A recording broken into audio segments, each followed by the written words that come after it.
Hi నమస్తే welcome to my channel Vasumati's blogs. మీకు last వీడియోలో చెప్పాను నాకు ఈ వెదర్ నచ్చదు, కిచెన్లో కంఫర్ట్గా ఉండదు, నాకు కిచెన్లో వంట చేయడం ఇష్టం ఉండదు అని. సరుకులు తెచ్చుకోవడం కూడా ఇష్టం ఉండదు తెలుసా అండి మీకు. ఎప్పుడు సరుకులు తెచ్చుకోవడం ఉన్నట్టే ఉంటుంది అసలు. అప్పుడైతే బెంగళూరులో ఉన్నప్పుడు మీరు నమ్మరు, 1.5 మంత్కి ఒక్కసారి డిమార్ట్ వెళ్ళి తెచ్చుకునే వాళ్ళం. ఇంకా మళ్ళీ సరుకుల గురించి ఆలోచించేదాన్నే కాదు. కానీ ఇప్పుడు నెలకు ఒకసారి తెచ్చుకుంటుంటే నాకు విసుగా ఈ 15 రోజులకు ఒకసారి వెళ్తున్నాను. 15 రోజులకి ఒకసారి వెళ్ళినా కానీ సరుకుల లిస్ట్ ఉంటుందండి. మళ్ళీ మీరు చూస్తూనే ఉంటారు, వేస్ట్ చేసేది ఏమీ ఉండదు. మా ఆయన ఈ టిష్యూ పేపర్లు కొన్నాడు, పెద్ద చిన్నపిల్ల దానికి రోజు 3 టిష్యూలు ఇస్తాను కదా, కిచెన్ నాప్కిన్ రోల్ కొంటే అది కాస్ట్ అనేసి, కానీ దానికి దీనికి 30 రూపాయలే తేడా ఉందండి. ఇంక ఈ స్కాచ్ బైట్లు కొన్నాను. ఇవన్నీ కూడా మంత్లీ వన్స్ తీసేసేస్తాను. ఇది ఇంకా రేటు ఎందుకంటే చెప్తున్నాను, ఈ సూపర్ బజార్లకు పోతే నిజంగా అందరూ అన్నట్టు ఏది అవసరం అది కొనము. ఇప్పుడు తక్కువ రేటు ఉందని ఇలా తెచ్చుకుంటాము. ఆ స్కాచ్ బైట్లు అన్నీ తెచ్చుకోవాలన్నా ప్యాకెట్ తెచ్చుకుంటే చీప్ అవుతుంది, అందుకని ఎక్కువ తెచ్చుకుంటాము. కానీ జాగ్రత్తగా వాటిని దాచిపెట్టుకోవాలి. మా పిల్లలైతే ఇవే వాడతారు చూడండి, సోఫీ బాగుంటాయని. ఇది కూడా లేదండి, నేను చెప్తున్నా ఉందే 2 ప్యాకెట్లు ఇంట్లో అంటే లేవు, అయిపోయినాయి అని మళ్ళీ తెచ్చారు చూడండి. ఇలా గుర్తు పెట్టుకోవాలి ప్రతిసారి. సూపర్ బజార్కు 15 రోజులకు ఒకసారి వెళ్ళినా, నెలకు ఒకసారి వెళ్ళినా అంతా లిస్ట్ రాసుకొని వెళ్తే సరిపోతుంది. కానీ ఇలా లిస్ట్ రాయడం కూడా నాకు చిరాకు. అన్నీ చిరాకే అని అనుకోకండి. ఇది పెద్ద పాప నేను తింటుంటాము లాటో చాకోపీ, కేక్ కమ్ స్వీట్ చాక్లెట్ తిన్న ఫీలింగు. సో అదే చాకోపాయ అనాలి, మా పిల్లలు చంపుతారు చాకోపీ అంటే చాకోపాయను అని. సో ఇది 10 రూపీస్ ఎంత పడుతుంది. అసలు పిల్లలు బర్త్డేలప్పుడు ఈ పంచడం చాలా బాగుంటుంది చూడండి. నేనైతే ఎవరైనా ఇంటికి వస్తే పిల్లలకు ఇస్తుంటానండి ఇలా కాస్ట్లీవి. ఎందుకంటే పిల్లలకు తిక్క చాక్లెట్స్ ఇస్తే అంత హ్యాపీ అవ్వరు. మంచిగా రిచ్గా కాస్ట్లీవి ఇస్తే చాలా హ్యాపీగా ఫీల్ అవుతారు. నేను బెంగళూరులో ఉన్నప్పుడు అంటే మా ఇంటికి ఎవరైనా వస్తే వాళ్ళు ఊరు వెళ్ళేటప్పుడు వాళ్ళ బ్యాగులలో పిల్లలకు తినటానికని ఇలా వేసిస్తానండి మా ఇంట్లో కొన్నవి. ఇంకా చూడండి బ్రష్లు కూడా ప్యాకెట్ నెలకు ఒకసారి కంపల్సరీ. ఇలా సరుకులు తెచ్చుకోవడం కూడా చిరాకని నేను ఎందుకు చెప్తున్నానంటే, నేను చేసే ప్రతి పని నాకు చిరాకే, ఏది ఇష్టంగా చేయను. ఇట్లా స్టాక్ పెట్టుకోవడం ఇష్టం లేదు. అట్లా అయిపోయిన వెంటనే అయిపోయిందే అని ఇంట్లో అడగకూడదు, మా ఆయనకు కోపం. అందుకే నేను చెప్పేది స్టాక్ పెట్టుకోమని. మా ఇద్దరి మధ్యన ఎవరైనా సరుకులు కొనియటంలో మొగుడు అని గొడవ చేస్తారు, నాకు కొనిస్తున్నాను గొడవ. కూరగాయలు ఎక్కువ పెట్టుకోవడము నాకు ఇష్టం ఉండదు, ఏది ఇష్టం ఉండట్లేదు, రీజన్ తెలీదు నాకు. స్ట్రెస్ లాగా ఉందండి. ఏది ఎక్కువ క్వాంటిటీ సరుకులు చూసినా స్ట్రెస్ అవుతున్నాను, ఎక్కువ కూరగాయలు ఉన్నా స్ట్రెస్ అవుతున్నాను, ఎక్కువ పని ఉన్నా స్ట్రెస్ అవుతున్నాను. మొత్తం స్ట్రెస్సే అన్నమాట. స్ట్రెస్తో యూట్యూబ్ చేస్తూ మళ్ళీ స్ట్రెస్ ఉందని చెప్తున్నాను. ఏదైనా ఈ యూట్యూబ్ మానొచ్చు కదా, మానను. ఇది లేకపోతే నాకు ఇంకా వేరే ప్రపంచం లేదు నాకంటూ. కిచెను ఇదే ఇంకా, అందుకనేసి దీన్ని మానను. ఇది నేను తెచ్చుకున్నా అండి, బెల్లం కారపూసలు. ఇంకా మొదలు పెట్టుకుంటే తినడం అట్లా అయిపోయినాయి. ఇది వీడియో చేసి 15 రోజులు అయింది. మళ్ళీ ఇప్పుడు సూపర్ బజార్కి వెళ్ళే టైం అయిపోయింది. ఆ కప్ నూడిల్స్ మా పిల్లలు రాత్రిపూట తింటుంటారండి. ఆకలేస్తే సడన్గా ఉండలేదా, ఆ వేడి నీళ్ళు వేసుకొని ఆ కప్ నూడిల్స్ బాగుంటాయని అవి తింటారు. ఇంకా మా పెద్దదానికి రకరకాల పప్పులు ఇష్టం కదా, ఆ రెడ్ గ్రామ్ దాల్ తెచ్చుకున్నా. ఇంకా చూడండి అసలు ఒక సరుకు కూడా వేస్ట్ చేయను. ఎప్పుడు సరుకుల లిస్ట్ చూపిస్తూనే ఉంటానా, కూర్చొని హంగామా చేసి.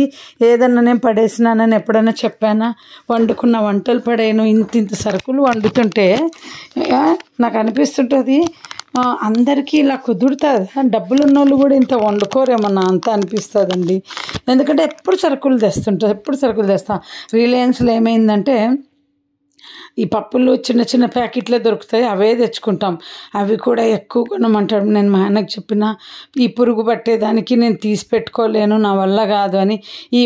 ఇప్పుడు తెచ్చుకున్నవన్నీ ముందు అటకకి ఎక్కిస్తానండి. కింద డబ్బాలలో అయిపోయినాక అవన్నీ తీసి కింద డబ్బాకి షిఫ్ట్ చేసుకుంటా. అంటే ప్రతి వస్తువు నా కాడ డబ్బులు ఉంటాయి అని చెప్తున్నాను. వాడుతున్నది కాక మళ్ళీ టీ పొడి కూడా ఇంకా భయము అయిపోతే మా ఆయన అడుస్తాడని మళ్ళీ నేను తెమ్మన్నప్పుడు కొనమంటే కొనవు అని. ఎందుకంటే టీ పొడి ఏదైనా అయిపోయే ముందు తెచ్చుకుంటారు. మా ఆయన అన్నీ స్టాక్ పెట్టాలి. ఈ స్టాక్ పిచ్చి ఎంత అంటే దాన్ని బాగా పిచ్చి వదిలిచ్చేసాను. కూరగాయలు కూడా 2 weeks once తెప్పించుకుంటా. లాస్ట్ ఇయర్ ఆలూలు కూడా అయిపోవాలి, టమాటా అయిపోవాలి, పచ్చిమిర్చి అయిపోవాలి, అన్నీ అయిపోయినాక మళ్ళీ ఫిల్ చేసుకుంటా. అస్తమానము కూరగాయలు కొంటుంటే నేనంట మీకేం కొని పడేస్తారు, వండి పెట్టేది నేను కదా, ఇన్ని సరుకులు ఉంటే అవి అయిపోవాలని వండుతాను, కొంచెం సరుకులు ఉంటే వంట చేయకుండా కూర్చున్నా కానీ నాకు రిలాక్స్. ఈ సరుకులు ఎక్కువ చూస్తే ఇప్పుడు ఇన్ని ఉన్నాయి వండుకోకుండా పాడైపోతాయని భయం అండి. ఇది నా ప్రాబ్లం. అర్థమైంది. ఇంతసేపు నేను సుత్త చెప్పింది ఏంటంటే నాకు ఇది మా అత్తగారింట్లో కూడా నాకు చాలా కోపం. ఏంటంటే నేను పోతే ఇంత పాలకూర తెచ్చి వండేసే అంటారు. ఎందుకో తెలీదు, నేను వంటలు బాగా చేస్తానని. ఇంకా వాళ్ళంతా తెచ్చిన తర్వాత నేను వండకుండా పడేస్తే ఎట్లా, చచ్చినట్టు వండుతాను. పర్మిషన్ ఇప్పించుకోరు ఇది వండుతావా అనేసి. మా ఆయనే కూడా అంతే, ఇప్పుడు నాకు అట్లే అనిపిస్తుంటాడు. మొన్న కూడా అన్న ఏదో ఇట్లా అన్నీ తెచ్చి పడేస్తే వండమనే కదా దాని మీనింగ్, నువ్వేం లేకుంటే నేను అంటే తప్పు పట్టుకోవాలి. ఇన్ని సరుకులు తెస్తే వండమనే కదండి, మీరే చెప్పండి. కొందరు ఉంటారండి అసలు అన్ని ఐటమ్స్ మెయింటైనే చేయరు, ఆ వండుకున్నప్పుడు తెప్పించుకుంటారు. మినపప్పు కూడా కింద డబ్బాలు 2 kgలలో ఒక 1/2 kg ఉందనగానే మళ్ళీ పైన ఎక్కాలి అటకకు, మళ్ళీ ఇది అయిపోయినాక ఈ కవర్లలో చేత అస్సలు సరుకులు లేపించండి తెలుసా. పొట్టు మినపప్పు చూసారు కదా నిన్న, చూడండి తెచ్చుకున్న పెసరపప్పు, ఇవన్నీ నాగుల చవితి ఉపవాసం ముందు తెచ్చుకున్న లిస్ట్ ఇది.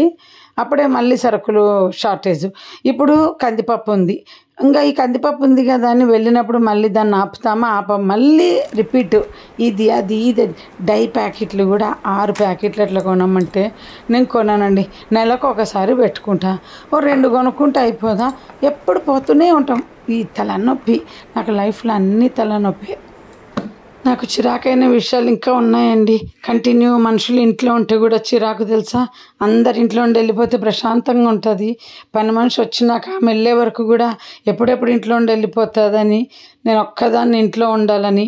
మరీ అలా ఒక్కదాన్ని 24 hours ఉంటే మళ్ళీ ఖాళీగా కూర్చున్నాను అనుకోండి కంటిన్యూగా, అప్పుడు రిలయన్స్లో ఈసారి చక్కెర బదులు బ్యాగులు తెచ్చుకున్నాం. ఇవేందో మా దగ్గర ఎన్ని బ్యాగులో, చక్కగా నాకు ఇవే ఇష్టం అండి, సరుకులు బాగా పడతాయి. మా ఆయనకి చెప్పిన వాడు చక్కెర ఇప్పించుకోవద్దు, బ్యాగులు ఇప్పించుకొని, బ్యాగులు ఇప్పించుకొని ప్రతిసారి ఇవ్వడండి.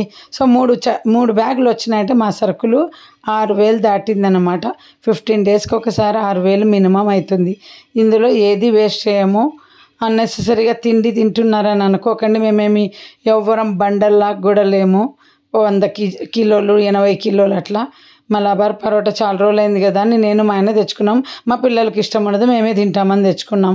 వాళ్ళకి ఏంటంటే ఈ మధ్య టేస్ట్ బాగుండట్లే, వాడు సరిగా కాల్చట్లే, బట్ ఈసారి బాగుంది. ఇంకా ఇప్పుడు చూసే ఈ వంటలన్నీ సండే చేస్తున్నానండి. ఇవి వచ్చేసి మామూలు మినపవడలు, తర్వాత ఇడ్లీలు చేసినాను. పొద్దున ఒకసారి, సాయంత్రం ఒకసారి చేసిన ఇడ్లీలు. తర్వాత ఇంకా సాంబార్ చేశాను. సాంబార్ పొద్దున్న చేసి మేము ప్లెయిన్ రైస్ వండుకొని మేము తిన్నాము.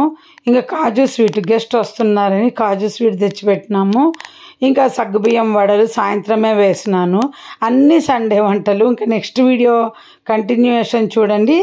ఈరోజు వీడియోకి ఏంటంటే కొంచెం వాచ్ టైం తక్కువ ఉందని బిఫోర్ చూపిస్తున్నా. సగ్గుబియ్యం వడలు కూడా వేసుకున్నా. సండే వంటలు అన్ని వంటలు చేశాను, మామూలుగా చేయలేదు. అన్ని సరుకులు తెచ్చుకుంటాం కదా, మరి అన్ని వంటలు చేసుకుంటాము, ఏది వేస్ట్ చేయము. వండుకున్నవి ఏది సండే రోజు ఒక్కటి వేస్ట్ చేయలేదు అసలు. 2 గెస్టులు వచ్చినారంతే. ఇద్దరు వచ్చిన గెస్టులే కదా, మనం వంటలు అయితే ఏం మార్పు ఉండదు. అందుకే ఒక్కోసారి అనిపిస్తే 4-5 గెస్టులు వస్తే ఇంకా ఈజీ అని. ఎందుకంటే ఒకరు వచ్చినా మనం స్పెషల్స్ చేస్తాం, 2 వచ్చినా చేస్తాం. సూపర్గా కుదిరినాయండి. మా పిల్లలు ఎప్పుడు వద్దు అంటారు సగ్గుబియ్యం వడలు. ఈసారి గెస్టుల కోసం చేస్తే తిని ఎంజాయ్ చేస్తారు. నెక్స్ట్ వీడియో కంటిన్యూగా చూడండి.